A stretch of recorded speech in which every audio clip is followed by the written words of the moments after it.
ميسيو حسام يقدم أسعار الدواجن اليوم الجمعة 8 ديسمبر 2023 في مصر. جملة وقطاعي: سترك يا الله. تحذير لكل مربيين الدواجن: خد بالك من مزرعتك. السلام عليكم ورحمة الله وبركاته. أهلا وسهلا بكم أصدقائي المتابعين للقناة. لو لسه بتشوف القناة لأول مرة فضلا وليس أمرا اعمل لايك للفيديو واعمل اشتراك للقناة عشان يوصلك كل جديد، ولا تنسوا الصلاة على سيدنا محمد صلى الله عليه وسلم، واشتراككم في القناة شرف لنا.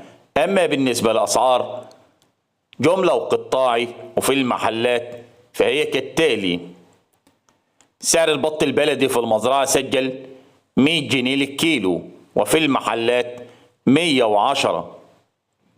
سعر البط الفرنساوي في المزرعة سجل 65 جنيه وفي المحلات 70 جنيه للكيلو.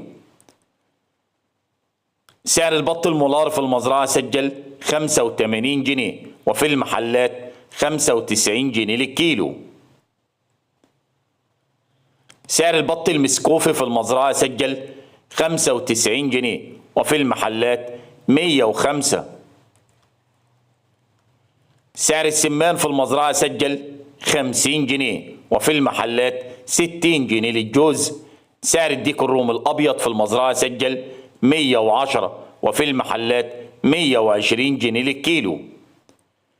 سعر الديك الروم الأسمر البلدي في المزرعة سجل 120 جنيه وفي المحلات 130. سعر الفراخ البيضة في المزرعة سجل اليوم 63 وسعر التنفيذ 62 وفي المحلات 70 جنيه للكيلو.